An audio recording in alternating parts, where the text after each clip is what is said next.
Hi, I'm David Manti, and welcome to the Today in Manufacturing podcast. With me today are Jeff Ranke and Anna Wells. We're the editors of Manufacturing.net and Industrial Equipment News, and we each have more than 15 years of experience covering the manufacturing industry. Every week, we cover the 5 biggest stories in manufacturing and the implications they have on the industry moving forward.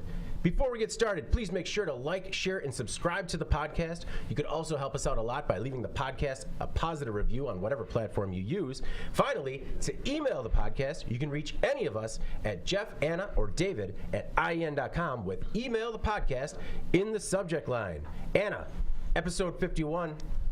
Getting excited for next week? Gonna be a year. Yeah, and you just did the intro flawlessly, 10 out of 10. Yeah, no, but there was still a lot going in my mind. It just didn't come out of my mouth this time, which was really nice. Jeff, 51 weeks. Really looking forward to that 1-year anniversary. How about you? Absolutely. And it's kind of funny, like we've done this now, in 3 different places? Well, yeah, locations. Okay, yeah. So I've actually never been happier to be in this studio today with how cold it is outside. It feels like we're sitting next to a fire. It's nice so nice and toasty. There's, the implications of being in an office building in Wisconsin, those summers are beautiful by that window. And right now, you feel every bit of that 4 degrees outside. I had to take 3 layers off to come into the studio. I think it's every window in this office. Yeah. Like that one by my desk too. I don't know. But there's a breeze coming through. We're asking why some people are out today. Maybe that's that. Yeah. All right, let's jump into our first story this week. Air Force commits $60 million to supersonic air travel. Last week, Boom Supersonic announced a new 3-year partnership with the U.S. Air Force to accelerate R&D on the company's supersonic commercial airliner, the Overture. The contract was awarded through the Air Force's innovation arm, AFWorks, or AFWorks, specifically the AF Ventures, or AF Ventures division, designed to help accelerate commercial technologies that could prove useful to the service. Overture is designed to carry 65 to 88 passengers at Mach 1.7, twice as fast as any airliner today, with a range of 4,888 miles. Now, it's powered by sustainable aviation fuels, and it could be the first large commercial aircraft to be net zero carbon from day one. The plan is to begin manufacturing next year, roll out in 2025, and have passengers boarding this craft, Jeff, by 2029. That is sooner than you think. Yeah, there's a lot of positive stuff here. Mm-hmm. And I know you, especially when it comes to the supersonic travel, you kind of have the Ricky Bobby syndrome. You just want to go fast. Go faster. Yeah. Exactly. So there is a lot of positive stuff here, especially I think what really jumped out at me is the range. Mm-hmm. That is a huge improvement over commercial airliners right now. But a lot of that comes from the fact that this is a lighter weight aircraft. Mm-hmm. It's more efficient from a fuel perspective. It's shaped like a missile. Yeah. So, it's really got all of those things going for it. But when you think of what the Air Force would want long term, yes, they want the speed, but the application is so different from a commercial passenger jet. Mm. So my concern would be, while AF Ventures does a lot of cool stuff here, and Fast Company had a really interesting article about AF Ventures and how they've really kind of helped a lot of these startups from falling into what they call the valley of death, which is sort of that time period between we've got this finished product, we know it's great, now we need to get somebody to actually buy it, we need some customers. Yeah. So somebody like the Air Force can jump in, provide this funding to help cover that and help them to refine their product, hopefully not, square off or round off the corners, stuff like that. But again, the Air Force looks to haul a lot of stuff, not 60 to 80 soldiers. They want to haul 100 troops with 3 Jeeps and a tank and literally tons of equipment and supplies. So I guess when I first looked at this, my concern would be, could the Air Force potentially be coming in, influencing some of the R&D that Boom is doing and taking them in a different direction that would be not as commercially viable? Might be great for them, but we don't know if it's going to work exactly for what the Air Force application would be. In the meantime, again, could they get off course for what they want to do from a commercial flight perspective? So it'll be interesting to see how Boom can sort of manage this, because it seems like they're doing a lot of positive things. They're going in the right direction. This does seem more viable than some other folks that we've seen try it. To their credit, they've lasted longer than Boeing. Boeing just shuttered a similar type of venture. Yeah. So a lot of positive stuff here. You just want to see them stay on track. Well, and what I like about it too is, it's the Air Force partnering with these companies. Yeah. And I'll get into it in a little bit more in a bit. But instead of the Air Force just seeing something shiny that they like and buying it, it's just like, you know what? You're doing a great job over there. Here's an influx of cash. Keep doing it. And like I said, you could see this going both ways, right? Yeah. You could see them giving them that funding to get to the finish line and do what they got to do. But I would think if you're a design engineer here, putting the finishing touches on it, it's going to be very difficult to not have that Air Force representative looking over your shoulder saying, if you did it this would help us a lot. And could you kind of try to do this too while you're doing those other things? And, we've seen it in other situations. The influx of cash is great. The influence can go either way. Well, and to your point, the CEO of Boom actually came out and said, they've won previous contracts with the Air Force, but those have been smaller, what they call their small bets. When they make these big bets on company, he mentioned that, this gives them a direct line to the military to see what applications it'll work for. So you're right. Maybe there is a little bit of influence there, definitely. I mean, 60 million's got to be quite a bit of influence, right, Anna? Yeah, I don't know, though. I mean, it's a great point. And I think, though, maybe moving them away from commercial applications maybe isn't the worst thing. I feel like there's a lot of hurdles there. Maybe they don't need to be on track. Maybe they need to get off track. And this is just my perspective on Supersonic, but I do think that I'm not the only one out there that feels this way. I read this report in Wall Street Journal over the summer about the failure of the Concorde, right? So that was this money-losing supersonic project from years back that the Wall Street Journal said, quote, failed for a reason. And they say that the case was because people won't pay more to fly faster. And there are some in the industry that say, the innovation has developed at a pace where it's cheaper and more efficient to produce these now, so we can get those tickets down more in line with what a regular business class ticket would be. Okay, but do we really believe that? I don't know. It's new technology. It's new fuel. And from what I know about sustainable fuel so far, it's expensive. I think that matters a lot. And I think, too, the report went on to cite some data that showed that, in the last 50 years, consumers have always prioritized a good deal over a fast flight. Always. 50 years. Look at the success of Spirit Airlines. People don't care about anything except cost there. Yeah, they don't even care about seats. You could only be able to pack a pair of jeans in your pocket. And you would take that flight. Because it's the cheapest. I don't know. And it just made me think too, we talk about perception issues with autonomous technology, and that's leading edge on automotive. And we know that there's tons of people out there who are terrified of the idea of riding in a driverless car. Supersonic tech, I don't know. Do you think the average Joe flyer, somebody who's flying a couple times a year max, are they on average, David, not speaking to you right now? I think some people are going to be terrified. I mean, if you look at the stuff that we see on the internet that we take as fact, when 38% of Americans said they would never buy Corona beer under any circumstances when the coronavirus was about to come into the U.S. in 2020, that really happened. I get to see a video circulating where somebody's if you drink caffeine on a supersonic flight, your eyeballs will explode or something. And that's going to happen regardless. I know, but it could be impactful is my point. Yeah, no, I think this is for more of the, and we've talked about it in the past, the business traveler, and I think even though the Concorde failure wasn't that long ago, people are becoming more and more their time is of a higher value now, and it's as that happens. I think that first of all, they either got to lose the middle seat entirely. Well, when you look at the way this is set up, I mean, it's a nicer plane, but it's so narrow. I mean, it's going to be interesting to see how this because it is probably going to be more expensive and stuff. How comfortable it is. Again, being 6'3", it doesn't take a lot for me to get uncomfortable on a plane. So if I'm paying more to be on this type of jet, there is always that balance between your time and the cost and comfort and all of those types of things. So it will be interesting to see how it pans out. I think Anna made a good point about the fuel, though. What's going to be interesting there, it's more expensive fuel. In theory, it's supposed to be more efficient. Right. Will that have an impact on the price of the ticket? I don't know. I mean, like anything, like any new technology, yes, it will initially, and then hopefully the cost will come down if there is or more consumer buy-in.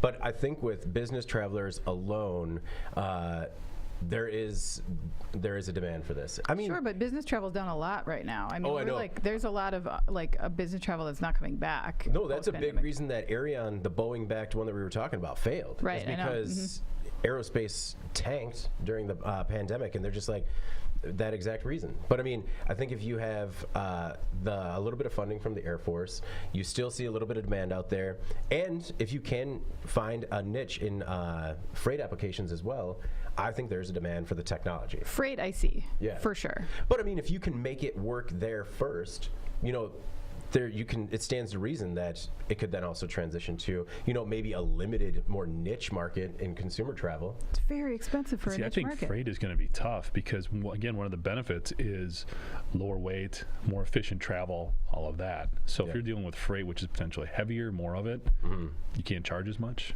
per parcel as you would per person. But will Amazon buy some and be super duper fast at getting that's a good product point. across the Yeah, country? I that's a don't good know. point. Before we get out of here, I wanted to talk about AF Ventures, or Really? App Ventures. Stop talking. No, well, just because, we've already gone a little bit long, but App Ventures, this program is actually really cool. Since 2018, they've given out 2,299 awards to 1,433 companies that have been worth about $710 million in funding.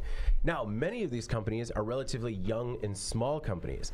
Companies average about 9 years old, and almost 85% of them have 25 employees or less. And I thought that was incredible because it's a big part of the Air Force trying this outreach with getting small companies more involved. And I thought that was really cool in terms of the program.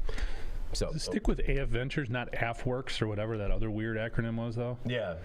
Well, And they call it. They also, when I was watching a bunch of presentations, and they call it like AFWorks and AF Ventures, and I'm like, why is it not AF Ventures? That sounds much better. Yeah.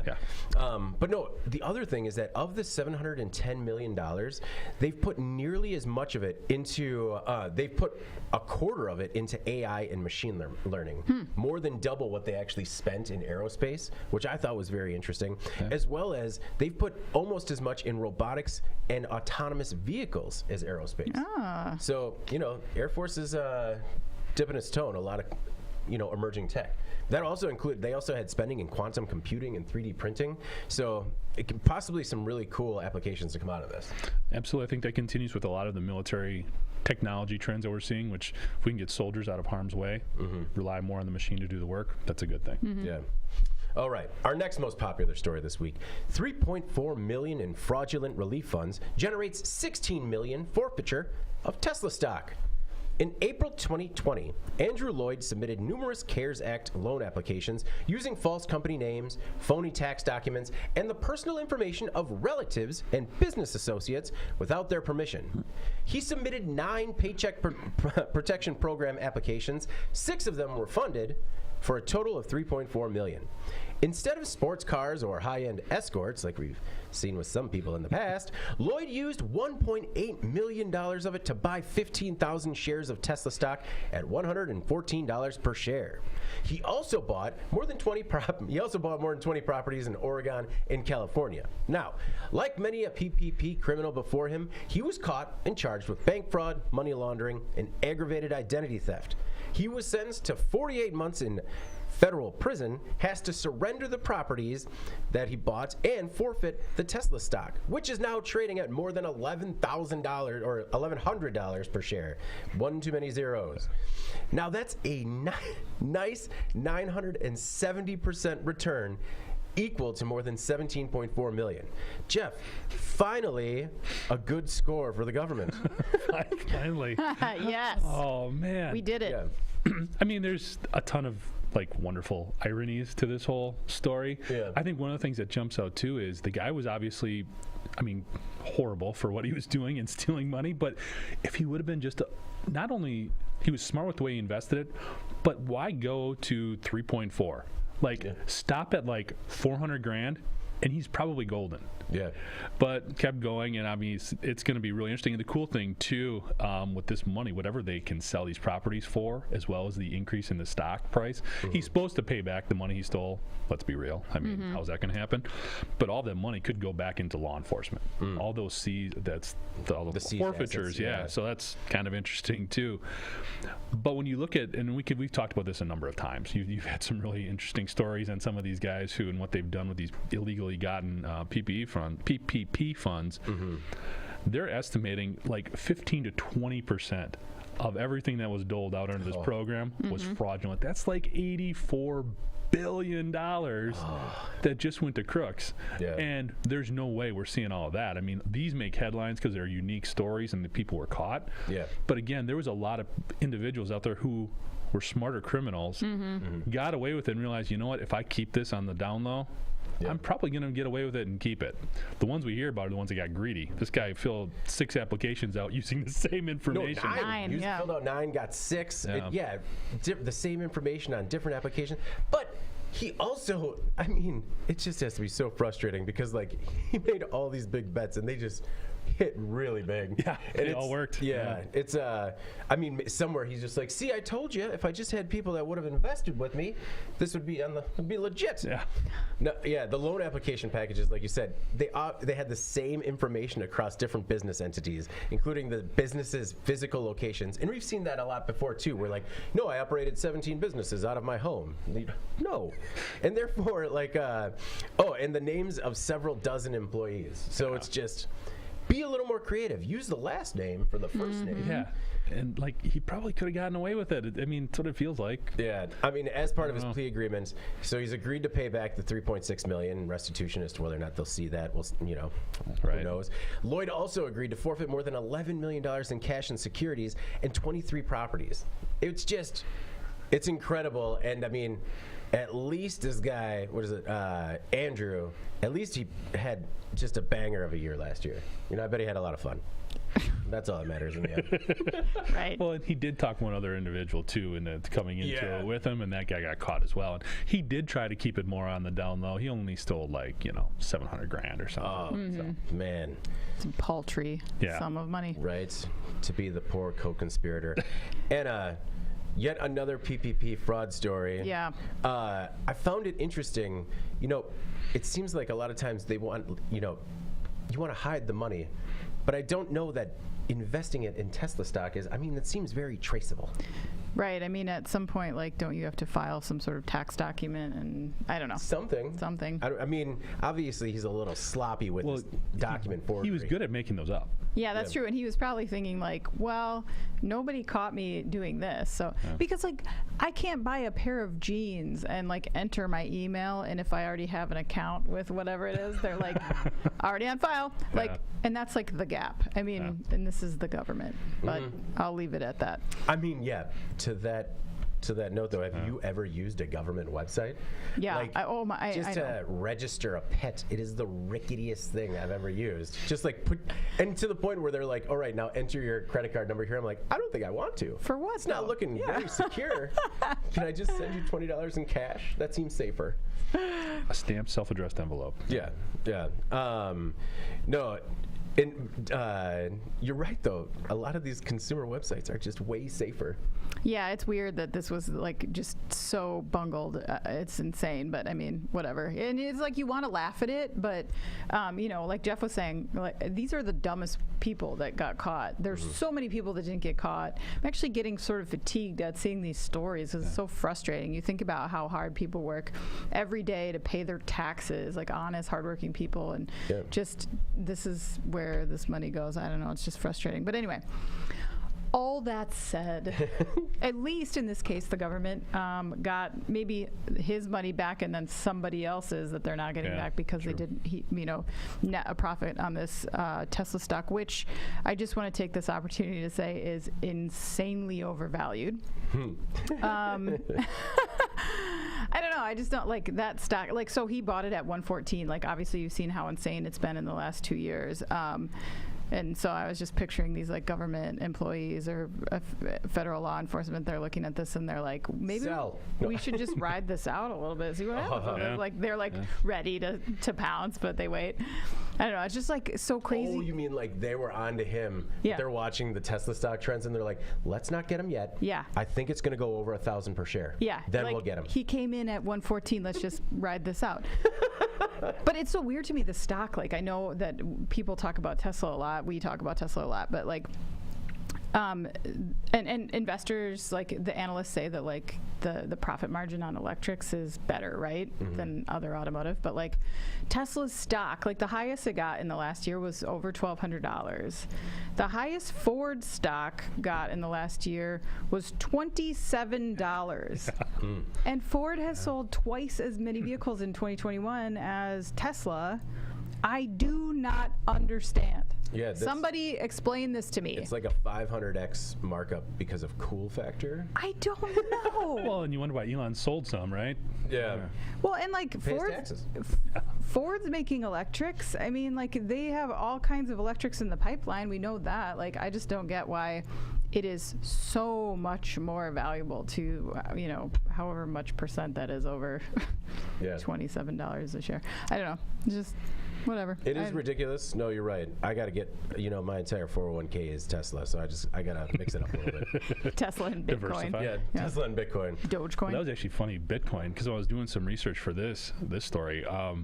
The government also has to be careful whenever they do a seizure, like with those ransomware attacks, they get that Bitcoin. Oh, that interesting, was part yeah. of that. Oh, okay. So then they have to be careful when because they don't keep it, they auction it off.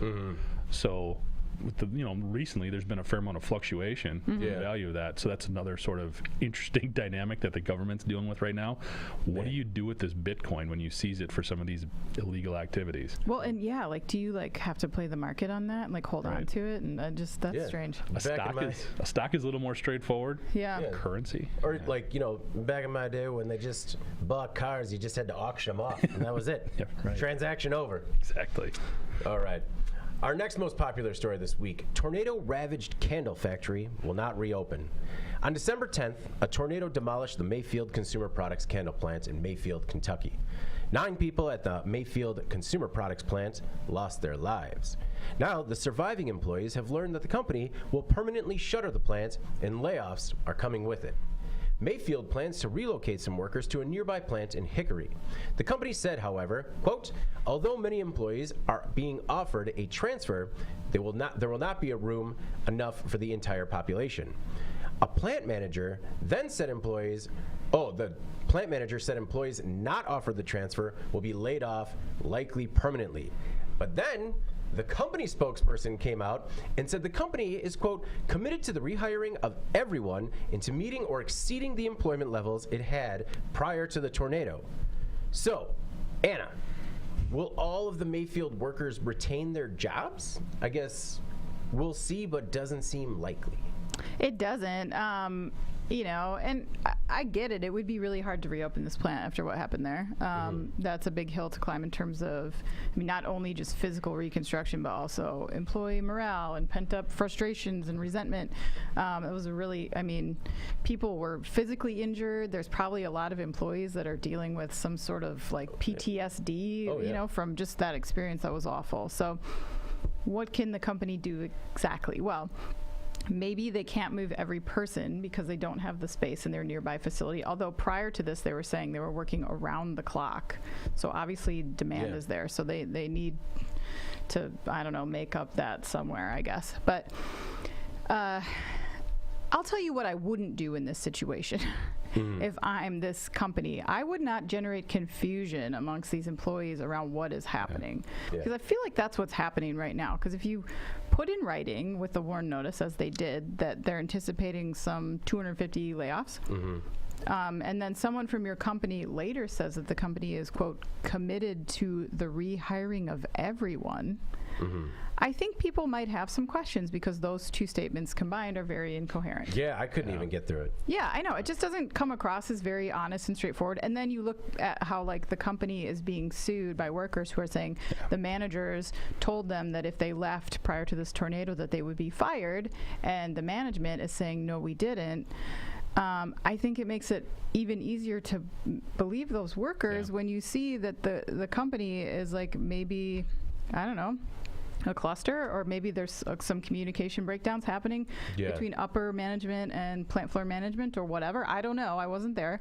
But it was very distasteful the way that they're handling this situation, and I'm interested to see if there's further statements down the road to clarify whether all of these employees are getting laid off or not.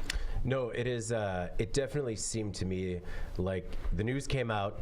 It was an even more bad PR for Mayfield Consumer Products, and then an executive came out and said, "Whoa, whoa, whoa! Everyone, hang on. Everyone's going to have a home. We just got to figure it out." Now, it's going to take years to rebuild the town, and many people are leaving town, actually. So, I get that maybe some of those people aren't there. And I would say if the jobs are there, Jeff, this is totally doable logistically, because the plant in Hickory, which actually isn't built yet, is only about 12 miles north of Mayfield. So normally when we see these things where they're like moving jobs to another facility, they're moving across country, and they're like, hey, you'll be offered your job. All you got to do is take your kids out of school, move your house and your entire life. Right. And we've got to roll for you. This seems doable. It does. And, I think this is potentially a case study. This tornado was obviously a horrific situation, something you couldn't plan for or whatever. But this company, when you consider that they were started in 1998 out of somebody's garage, basically, they've grown so much. 4 years ago, 2018, they rolled out an $8 million expansion strategy, which included this new facility, as well as almost $3 million they were going to stick into the one that the tornado hit to expand it and grow it. I think what you're looking at here is the difference between somebody who's good at growing a business and somebody who can effectively manage a business. Because at every turn, the management of this facility just seems tone deaf to what their employees are dealing with. So at the time, actually, this facility, like I said, was going to get about almost $3 million to expand it, and that's where this does not match up for me. You've got demand, like we were talking about. If you go on to Indeed or some of these other places, I was just curious what employees said, and it's all over the place. There are some folks who just absolutely scorched management in terms of their opinion on things, and you expect that. People are going to be happy, some aren't. But the things that what caught my eyes, the things that were being pointed out were consistently the same things in terms of management not communicating things. There wasn't clarity on the schedule. There wasn't clarity as to what expectations were. There wasn't clarity on employee training. To Anna's point, when you take that lack of clarity in what you're communicating, what your expectations are, you combine that with some frustration and hostility over how people were treated during this tornado. It just feels like this is that company potentially saying, we've got some people causing trouble here. This is a way that we can potentially avoid dealing with some of those folks. We can bring who we want over to this. We can use this tornado as a reasoning why, and there's probably some legitimacy to that, but you'd think the communication would be more along the lines of, this is what we can support in this facility right now. Long term, we're bringing everybody back because we need to continue moving this business forward. But again, with those lawsuits and the complaints and the overall morale, that those individuals who are frustrated and, like you said, just scared, coming back into the fold, that's a situation where you need a leader to come up and make everybody feel better about where they are. And honestly, it might be easier if it's not in the same footprint. It might be easier if it's a little outside of town, because then you don't have all those memories. And all of the plan is there. They went through in 2018, they got the state of Kentucky on board, they got local jurisdictions on board for tax breaks and incentives and all that. They're creating new jobs. All the good juju is there. Capitalize on it. Even take a step back and say, you know what, we should have handled this better. We're sorry, folks. We should have done better here. They're not playing it that way, right? They're not like cutting all these jobs so that way when they open the new plant, they can make it seem like they're creating more jobs for more tax breaks. I think they know who the folks are who are causing some trouble in their minds, here, and they're using this as a way to rebuild, get back going without some of these folks bringing in some of that message. I mean, that's still 250 somebodies. That's a lot of trouble. I'm not disagreeing. No, so I found it interesting that they had mentioned that they plan to accelerate the opening in Hickory and, quote, "we'll get it up and running as soon as practical."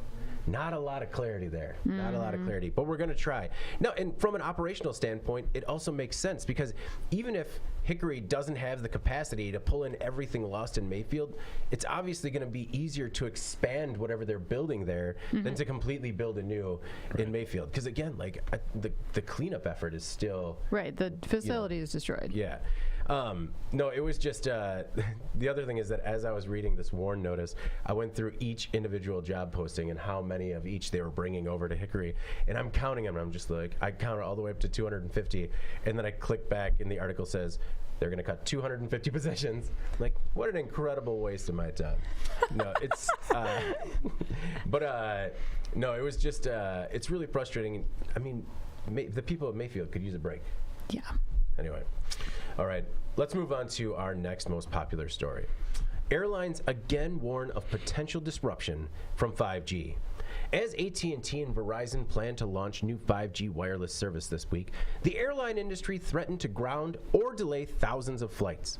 CEOs of airlines in a joint letter said, quote, "To be blunt, the nation's commerce will grind to a halt." Let's be blunt. Yeah. Don't want to over-exaggerate the situation or create panic in the streets, but all gas, no break. That is unless 5G service is blocked near major airports. The problem is with old altimeters that are used to land planes. AT&T and Verizon said their equipment will not interfere with aircraft electronics, and some critics say that the airline industry had several years to upgrade. Now, Jeff, is this just the airliners trying to score free altimeters? Well, it would be expensive. I mean, looked at a couple things that the New York Times reported on it. This is like billions of dollars potentially. I mean, this is not cheap equipment. Mm-hmm. But at the same time, in the research that I was doing, basically this whole time leading up to 5G, the FAA is going, hey, guys, this could be an issue. Mm-hmm. Like, we're not sure about this. We need to figure something out. The FCC is going, it's fine. Don't worry about it. Mm-hmm. We've done the testing. It's not going to be a problem. Yeah. And the problem is they're both right and they're both wrong, which is always the case, it seems, when you get a couple government agencies on different sides of things. Yeah. Because like you said, the issue is the equipment within the planes, the altimeters being off, maybe not knowing exactly where to land. I mean, that seems like a big deal. Yeah. I think that's worth delaying the rollout to make sure you can download the latest episode of The Witcher quicker. I mean, it's kind of ridiculous. Yeah. That's not what 5G is for, Jeff. We just don't know what the other things are. Oh, my bad. Yeah, 5G is to control you with your implant from your vaccine. That's what those towers are. And why do they need them near the airports again? Is that they need them near the airports? Is that like... That's how they control the most people, as well as the influx. You know, the people that are landing in the community, they're actually not indoctrinated until they land in our 5G and we can download our code into their implant. Thank you for setting me straight. Yeah. I hope somebody grabs that soundbite. Somebody put that on Wikipedia for 5G. Yeah. So, I mean, it just seems like they both have an interest in getting this resolved. 5G isn't going away. The U.S. is really the only country where this seems like it's an issue. Everybody else has figured it out. Yeah. I mean, if we need to upgrade these planes and both of these entities have an interest in it, share the cost, let's get it done. Because, I mean, what did they cancel, like 300 some flights that one day? Yeah. I mean, that's not a huge number, but it would be a pain for those individuals who had their flights canceled. That's what I hate it when they say stuff like that. 385 flights were affected, but it was only 2% of all flights that day. It's like, that's still a lot of people. That's a lot of people. That, you know, have had their travel plans completely disrupted. Anna, what I found interesting was that this could also mean, you know, new business and big business for altimeter subcontractors like Collins, Honeywell, and Thales. I wonder where they're sitting on this, where they're just like, I mean, someone's got to budge, and either way they're coming to us. So, you know, ramp up production. You are really focused on the altimeter industry right now. It was, well, I did. I kept I wanted to see how many altimeter manufacturers there were in the United States. It was around 50. Then I'm like, okay, but how many are actually contractors for these major airlines? And then I realized I had spent half a day on this story. I was going to say, you did more research than me. Here, proceed. No. So what do you think about this seeing who's going to kind of flinch scenario? Yeah, I don't know. I mean, the reason I think it's been a bigger deal here in the U.S., as far as from what I've read, is that for some reason our cell towers here put out more thrust, power, whatever juice, than they do elsewhere. So it is a problem specific to the U.S. Yeah, no, France doesn't have this issue.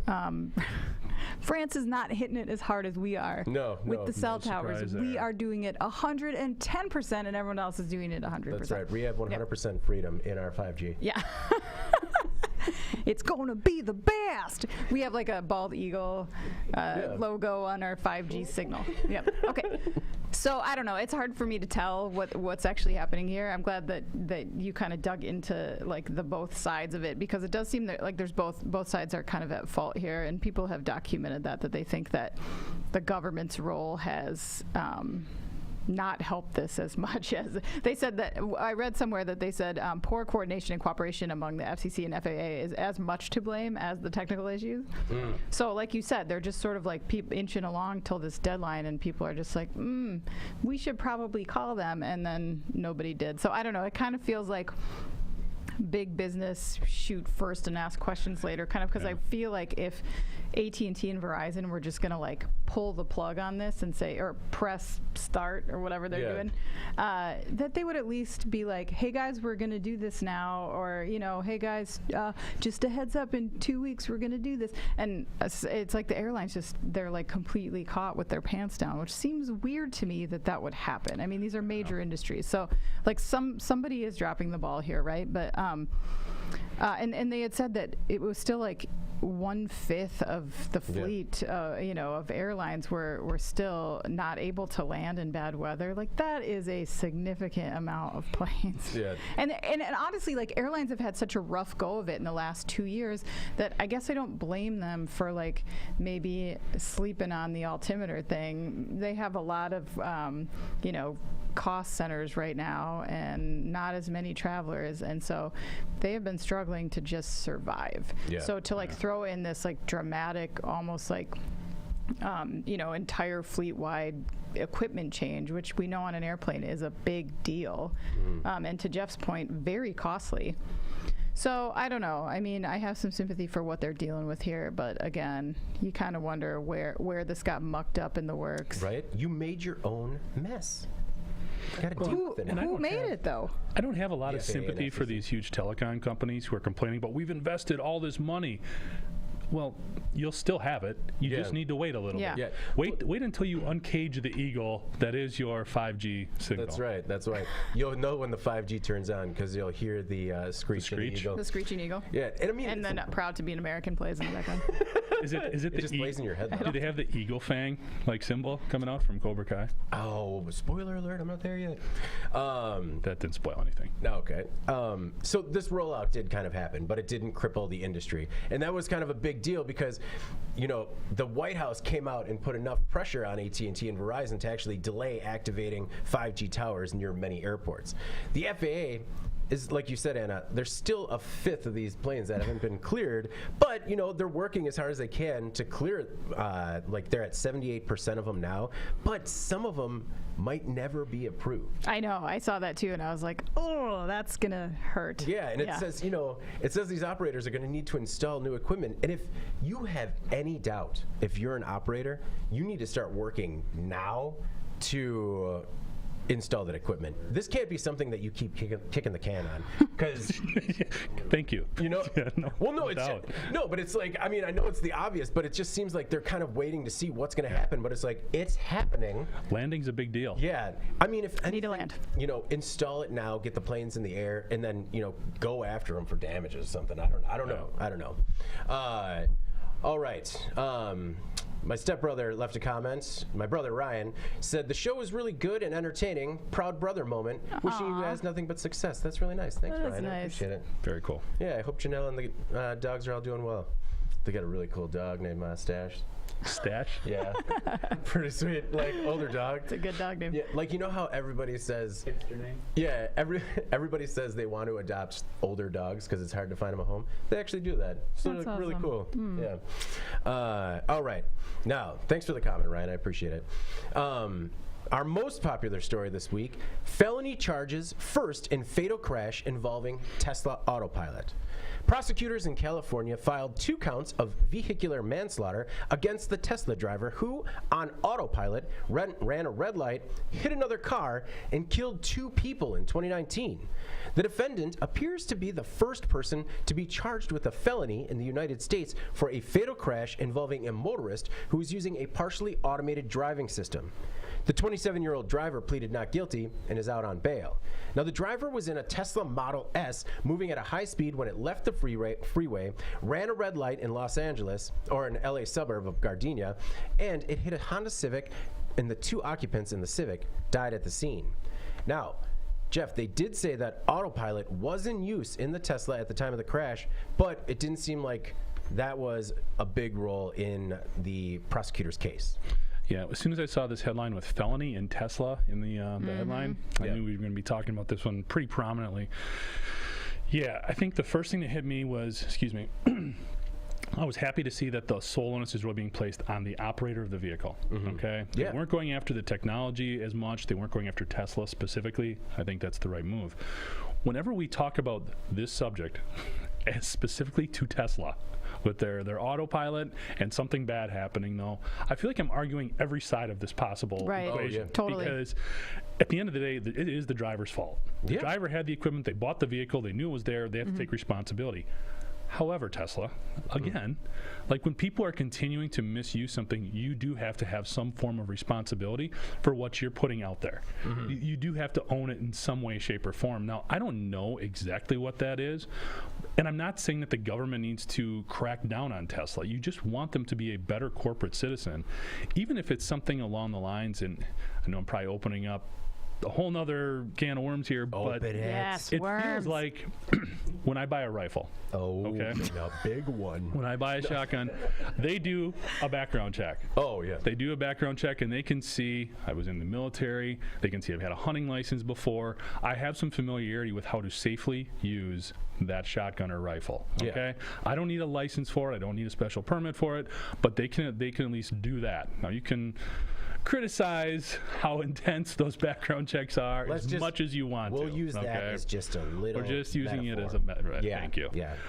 In this situation, you almost feel like that almost also needs to take place with some of this technology. If you need to be, if you're going to have autonomous technology in your vehicle, you need to demonstrate that you are a good driver, that you have been responsible with a vehicle. Maybe get the insurance company involved, because they may not want you to have an autonomous vehicle. They may not want to insure you having an autonomous vehicle, because a lot of bad things can happen if you are not conscious enough or responsible enough to handle it. I'm sounding like a dad talking to my kids here, but I mean, that's the bigger problem here. And I don't know how you police personal responsibility. I don't know how you police corporate good citizenship. But man, this just seems like one of those situations where we do need to be better. And I'm glad in this instance that they are going after this person for horrible, horrible conduct. So they need to have that, progressive thing that plugs into your car and like low jacks it to see your performance before they'll insure you in your Tesla? Maybe there just needs to be something. Some filter. I don't know what it is. No, I joke about it, but it is, it's a new technology and people seem to be abusing it. And the worst part of this, Anna, after I read the story, I was like, my one takeaway was, oh, well, he's just stupid. Yeah, and I don't. Reckless. Of course, reckless, yes. But I also think, and this is kind of jumping off what Jeff said, but I do think that the driver needs to be held accountable for the misuse of the autopilot system, right? But also, I think there are a lot of parties that are responsible for this, or parties that could maybe make the situation better. And I think, what about at least acknowledging broadly that there have been significant changes being made to automobiles, and maybe we need to do more than simply just take the down payment and hand over the keys. I think there's something to be said for training the general populace a little better on some of these new technologies, because they just roll them out and they're just part of the deal. And you took driver's ed when you were 16 and you didn't even have push button windows. And I'm not saying like some of that stuff is really easy to use, but some of it, I mean, I've seen plenty of people who don't know how to use their rear view cameras, who they rely on their, the lane departure system to beep before they kind of zone back in. I think there's a lot of misuse, careless use of some of the new technology that's been coming out. And nobody bats an eye when somebody is held accountable in those cases, right? If you back up without looking at your camera or whatever, I think there needs to be something, though, on the prevention side as well. I don't think we need to be just looking at who we're going to blame, and something needs to be done beforehand. Whether it's you need to take a test, and to be driving this car that has all these new features that didn't exist before. Maybe that's what we have to do. I know nobody wants to do that, but I don't know. Well, I think we're getting to where more people would embrace that.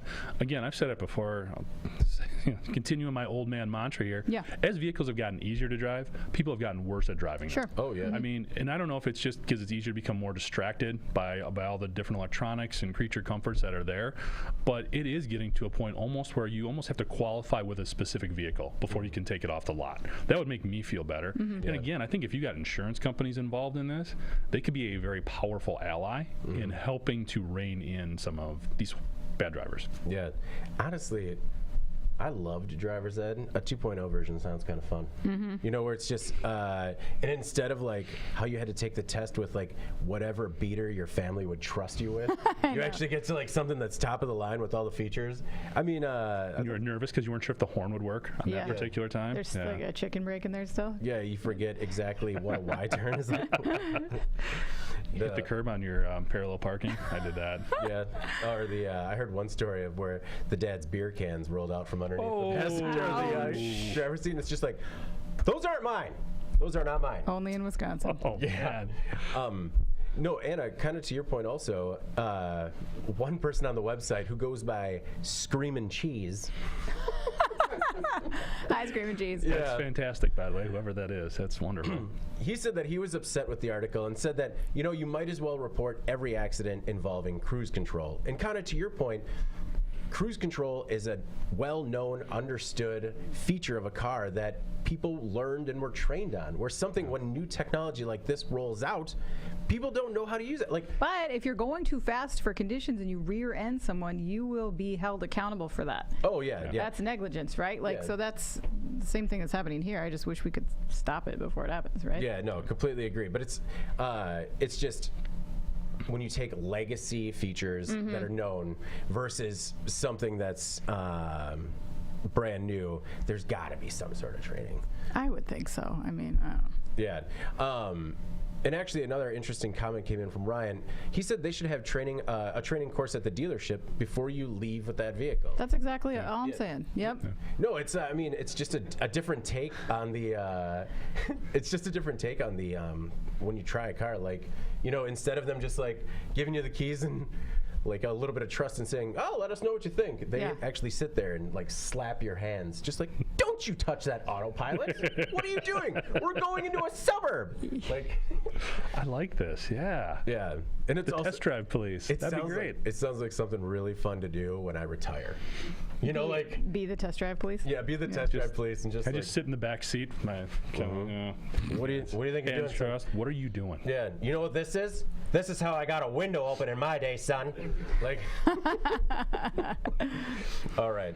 Well, let's move on to In Case You Missed It, the part of the show where we talk about stories that, you know, might not have been as popular on the websites, but still stand to make a big impact on the industry going forward. And I'm going to start because I think of all the things we covered this week, this could have a significant impact on the industry. Oh. The story, COVID death ruled work-related at an auto parts supplier. On January 14th, OSHA cited auto parts supplier Sino America following an investigation into the company's COVID-19 mitigation policies. Following a complaint, OSHA opened an investigation that found the company was ignoring guidelines as well as its own policies to limit coronavirus exposure, including social distancing and mask wearing. According to the safety agency, 5 employees were hospitalized and 2 died. And then OSHA determined at least one of those deaths were work-related. The company was cited for one serious and one other than serious violation with proposed penalties of $26,527.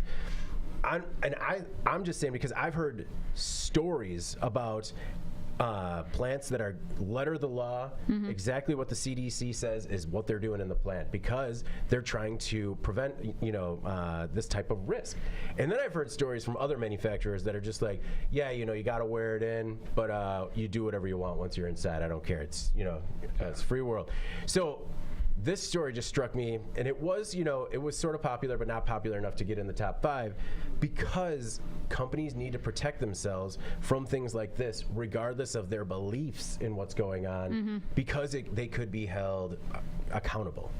No, that's a great point, to look at it from that perspective. I was looking at it more like I was glad OSHA was involved. Oh, Big yeah. deed in here. The fine seems low. Ridiculous. $26,000 for what happened, and that's the one that, and that's the weird thing when we talk about this COVID COVID stuff, 99 out of 100 people won't be affected. But when it hits, man, it hits hard. And that's what we see here. So to see that something was done, good.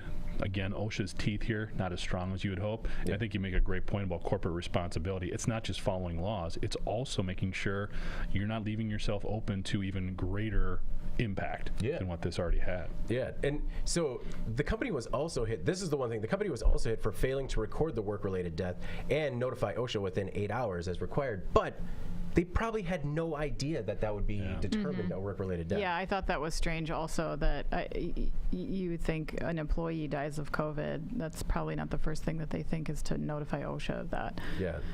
And I mean, if anything, part of the equation here was that they violated their own or neglected their own policies. So, I mean, maybe if your policy is to have no policy, don't just have the boilerplate on the wall, you know, saying what you're supposed to say and not follow it, because that, you know, that could harm you. I don't know. Do better. All right. Jeff, what is your, in case you missed it this week? So I think mine is more significanter than yours for the industry. Disagree without even knowing what it is. Yeah, no, I just wanted to say significanter. Yeah, it's definitely a better word. Sure. I picked a story about railroad trying to block workers from striking. So BNSF, which is by revenue and by the amount of freight that they haul, the largest railroad in the U.S. Okay, and before you start talking about maybe railroad not being that big of a deal, about a third of all freight, when we talk about materials, stuff like lumber, coal, other things like that, a lot of food ingredients are still hauled by railroad. So this is a huge deal. They're trying to block their 17,000 workers from striking. This is 2 different unions. And what this all stems about is BNSF, Burlington North Santa Fe Railroad, basically wanted to put in a provision that penalized workers for not showing up to work.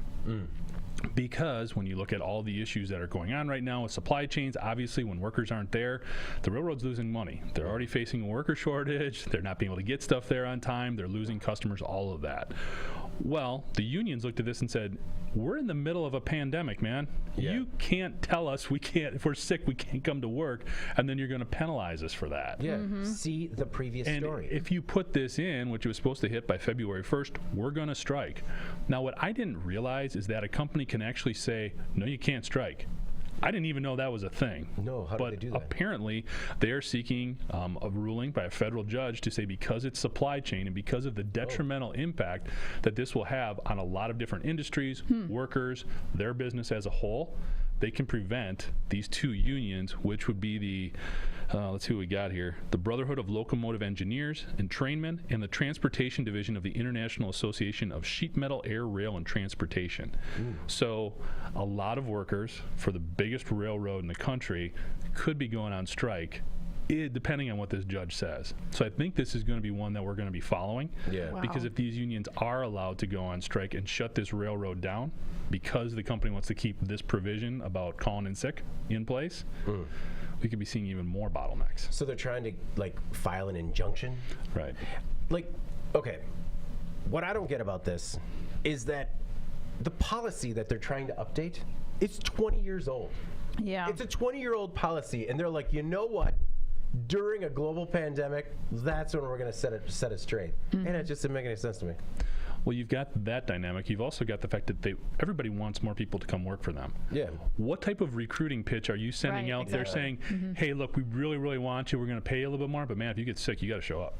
Yeah. That doesn't work. Well, railroads are having a tough time. Like, did you see all the news out of, what is it, L.A., where they're looting trains now? Yeah. And, like, the trains, like, 17 cars possibly derailed because there's so much debris on the railroad because of everything being unboxed. Yeah. It's just, I mean, well, frankly, it's a mess. Well, has this ever happened before? Is there precedent for this, that a industry was deemed so critical that its union workers in that sector have been barred from striking? It's hard to imagine when you see teachers going on strike. I mean, the only thing that comes to my mind would be like police officers or something like that. But because they have a union. But I mean, like I said, teachers go on strike. That's pretty important. Yeah, like nurses go on strike. Yeah. I mean, there's a lot of really important. It's like the too big to fail of workforces. When you'd think that, like, yeah, if that then everyone's going to say that they have a critical industry, right?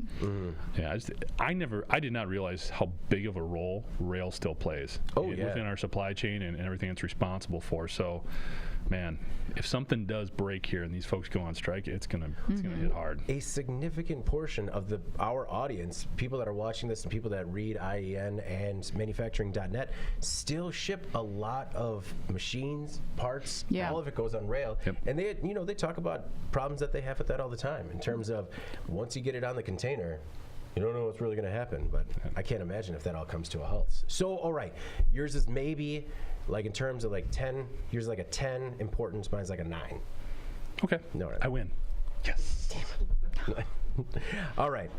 Anna, what is your, in case you missed it this week? Okay, so my in case you missed it has to do with Peloton, the luxury exercise equipment company. Analysts are asking if this is the end for Peloton. Oh, wow. Really? Well, yeah, I've seen some kind of very dramatic headlines like, is Peloton toast? And so, Is Peloton Peloton? Are they on their last wheel? Sorry. God. Their last go round for Peloton. Get them out of your system. Peloton hits the brakes. All right. Everybody. No more room to run. Are we done? Mm-hmm. All right. So, so Peloton is planning to pause production on some of its higher-end models. It had already announced one earlier, I think in October, saying that they were going to stop production on their Bike Plus, which is a very expensive bike. And now they're pausing on some treadmills. They got, a long wait before some of this stuff is going to be ready again for buyers. Their stock has been beaten up pretty badly in the last year. And that was strange because the pandemic kicked off with tons of people buying exercise equipment. And then like last year, there was some really dangerous incidents with their treadmills to the point where even like a person died, a child. Related to the treadmill. And then not to mention a weird stock tank that came after a character on a popular TV show died after a Peloton workout. And then it was trending on Twitter that, I don't know. Peloton got dragged into it. Yeah, people are too emotionally invested in their shows. Yeah, that's true. But I guess my point is, or what I was getting at is, it made me think how strange it is that like Peloton had done a really good job of marketing their brand for a long time. And you kind of wonder if a situation like this would occur with any other exercise bike maker featured in a TV show. Because a lot of exercise equipment is a lot more under the radar than Peloton is. And now Peloton is like losing a ton of ground.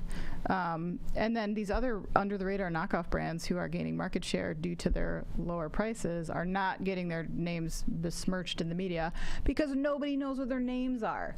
So like, I don't know. It just kind of shows that there's like downsides to being the biggest name in town, right? And in this case, I think when Peloton has to slow or pause production, they're having to play catch up from all this brand damage that they experienced throughout the year. So with those things coupled, I think this really could do a lot to, I mean, their stock is in trouble.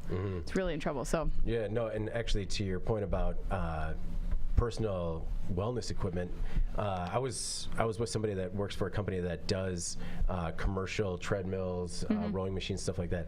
The last 2 years have just been incredible. Incredible. But what I thought about when I saw this story is, you couldn't imagine that would continue.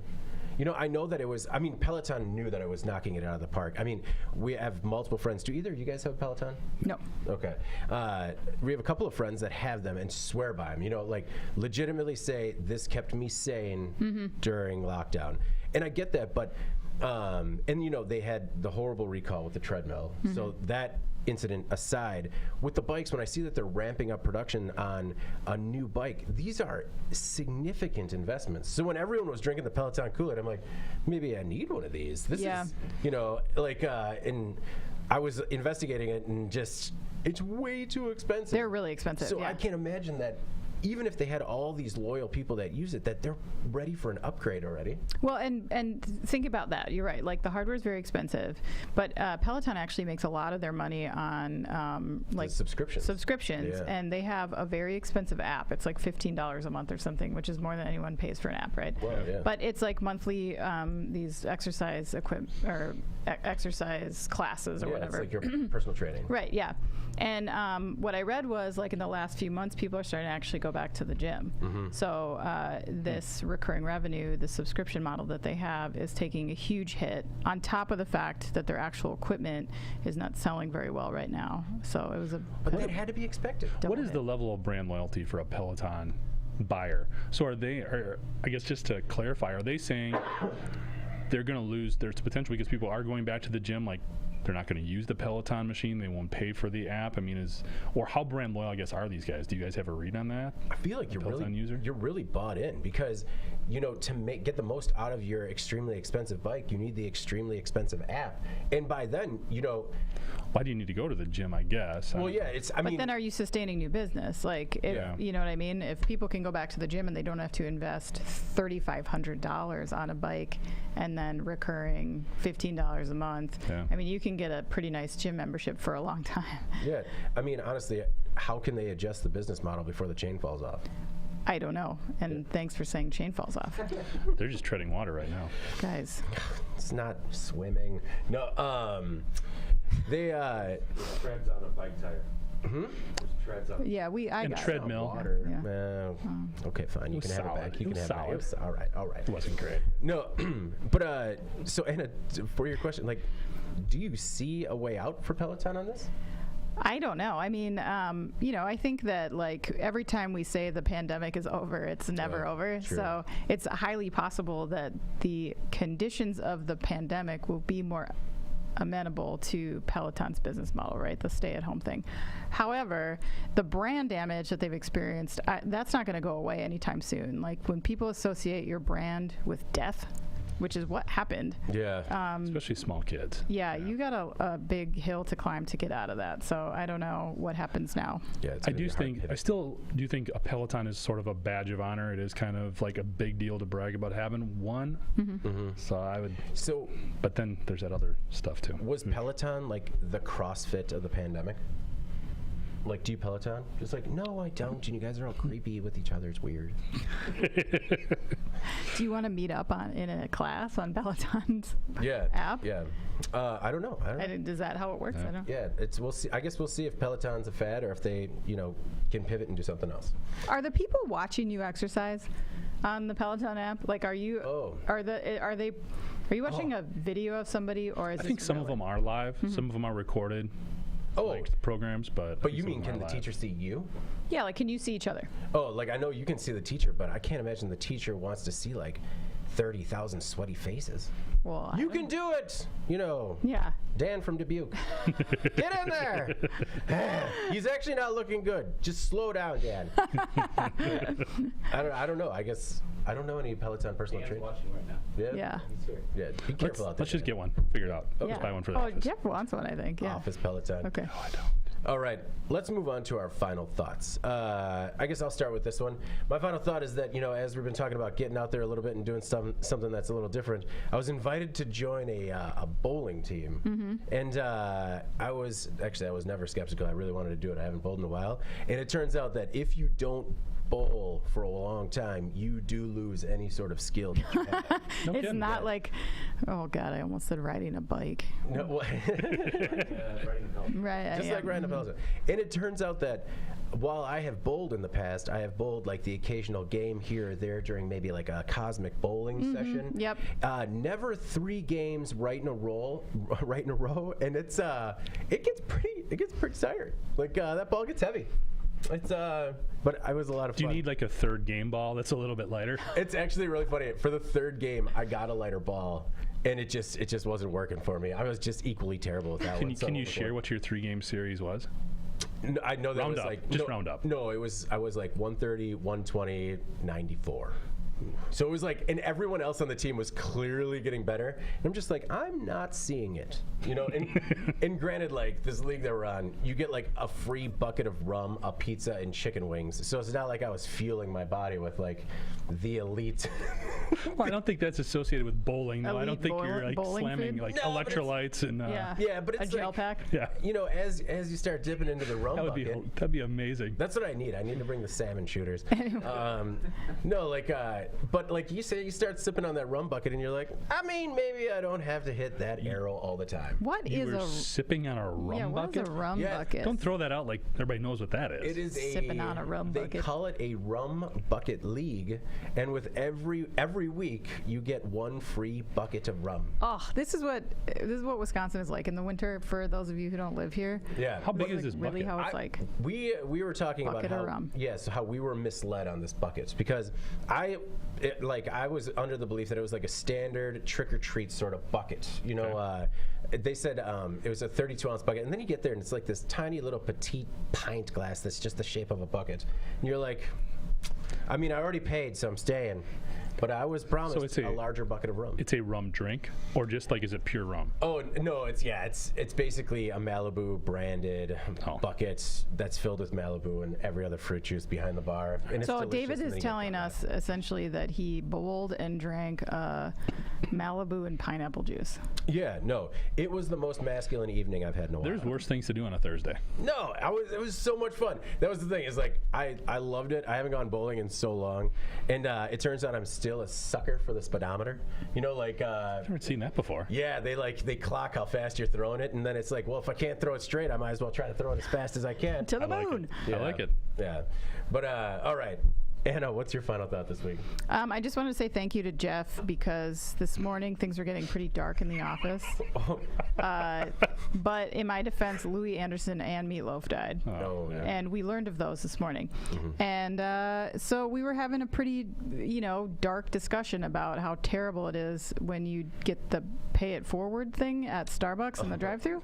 Yeah. And then Jeff told us that we were being jerks. Yeah. And that buying coffee for other people is nice and that we should just deal with it. And then we just put our heads just down. did. Yeah. Yeah. No, the pay it forward thing. I mean, maybe it's just the model's broken. We just got to rethink it a little bit because it makes it more difficult on the people that are working there. It puts pressure on the people that are presented with the opportunity.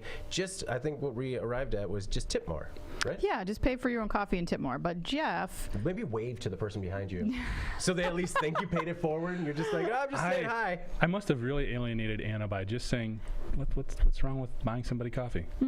That really set her off. nothing. No, I think in person So- it's fine. I just don't want the coffee to be bought for me. No.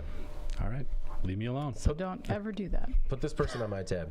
How about a Hard Mike's lemonade? But we were laughing anyway because Jeff, These are still in the fridge. Jeff set us straight, and we You're deserve it. welcome, everybody. Yeah, and sure, like on my like random bowling vibe, I mean like get out there and try some things now. It's okay, Yeah. it's safe, and bowling if it's one of them, it's fun. And if you have a bucket of rum, you're good. No, Jeff, any bowling or paying it forward this weekend coming up? I'm not a pay it forward guy. I'll be honest. I don't do that. But you will I don't think defend it's a it big deal till if somebody wants you're to. right to do so I until don't think the it's day a you big die. deal if somebody wants to buy you coffee. So you were defending it and you don't do it? I thought. No. Oh my god.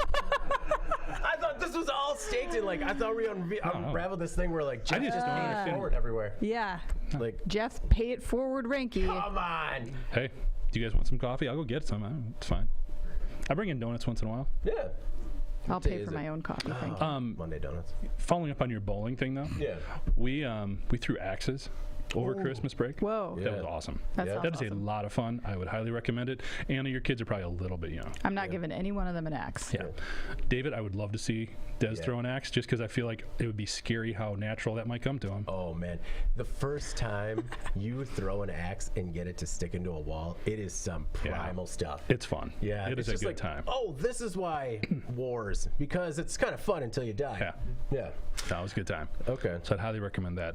Also, hey, I don't know if you remember remember, but we did a trivia question last week. Oh. Yeah. We did. All right. Yeah, We and did for, have some responses. for everyone listening, even though we sit next to Jeff every day, he would not reveal the answer to us No. the entire week. No, not. So we all will be as surprised as you. He's just like also surprisingly cagey, like elusive about it. Just like, I don't know, maybe one of those answers is right, maybe none of them is right. We'll have to see. We'll have to see Friday. So I'm excited. All right. You're gonna So have the to lock question that drawer. was, what was that, Anna? So you're gonna have to lock that drawer with the cards in it. They're sitting on my desk. So, the question from last week was, where do most fatal falls occur in the house? Do you guys want to answer before I? I think it's got to be bathroom, but just because I would think falling down the stairs, but most, like some homes don't have stairs either to the basement or upstairs because there's no stairs. So it's got to be bathroom. I think stairs or maybe roof, but I think stairs. If I have to choose one, stairs. So we had all of those answers come in. Okay. We did have people say the roof. That would have been my first guess. I would have said the roof. I can also appreciate the people who said falling down the basement stairs because inevitably that will be the source of my demise. Like I have tripped enough going down those stairs, and usually it's because my wife's like, where are we going to put this thing? I'm like, I'll just throw it downstairs. She's like, well, do you need some help? No. I got it. I can do this. And then I bang off 3 pieces of drywall before I finally get it down there. Almost tripped twice, but so far so good. But it's not. It is actually the bathroom, David. Yes. You are correct. What? Yeah. It is the bathroom. A lot of slippery surfaces. And you know who else was correct? Marina. Crushing it again. That is her Nice. 3rd straight Whoa. trivia question. So we're going to have to do something. We Yeah, gotta she get like a bigger shirt. please stop sending me t-shirts. Yeah. So we need to get her a hat or something. I don't know. Just send her some Mike's Hard Limit. We could get hats. I'm into this. We have Send to. her now. a, Get some trucker a hats. rum bucket. Send her a rum Yeah. bucket. They don't have lids, and I'm not going to send it with the lid. Just like, I'm sure it'll make it. All right. Man. Rum bucket coming Marina's way. Yeah. That'd be fun to mail. Honestly, as soon as you said that, that brought me right back to college and how all of my roommates loved it. Not me, of course, but all of them liked the shower beer. And Shower beer. there were a lot of falls in our bathroom. A lot of serious falls. Oh my God. And no, to your point, falling down the stairs, we had swimming lessons this week, and it's when I get home, it's like all the wet clothes I just throw down the stairs, and they always make it down the stairs. And this week they did not make it all the way down the stairs. Oh no. And it turns out that children's briefs, when wet, are slick. Very slick. Very slick. You get moving real quick. Gravity is not kind to this man. I am envisioning something out of a cartoon, like where David is flailing his arms, and his feet are like just going in a big circle over his head. Yeah, I fall like Fred Flintstone, where like I'm on my back and then I flip over onto my face and then I'm upright. And, He's blurry mostly. somehow land on Were my there feet. birds kind of like tweeting around your head? There were, Nice. but that's like an infestation Oh, problem. that's another thing. All right, So we got another trivia question. let's do it. All right. You guys should have some input here. What is the biggest safety hazard to children in the home? Oh no. Me. What is the biggest? What do you have to be afraid of most for children getting into? Biggest safety hazard for children in the home. But don't answer. So don't answer now. Think about it, Okay. and we'll look forward to hearing from everybody on what their responses are. I wish this was like in the plants. What's the biggest safety hazard For children in a the plant? factory? Yeah. Yeah. Oh, so many things. Very good. Well, Marina, let's see if you can knock out a 4th one. Yeah. All right. Okay. Well, before we get out of here, please make sure to like, share, and subscribe to the podcast. To email the podcast your answer to the trivia question, you can reach any of us at Jeff, Anna, or David at IEN.com with email the podcast in the subject line. Finally, if you want to subscribe to the podcast, subscribe to our daily and weekly newsletters, make sure that you get the inbox to your podcast first. Wait a minute. Yeah. And if you want to subscribe to our daily and weekly newsletters, we'll make sure that we get the podcast to your inbox first. That's the one. Attaboy. That's the one. Attaboy. All right. Wrap it up. Yep. For Jeff and Anna, I'm David Manti. This is the Today in Manufacturing podcast. We'll see you next week.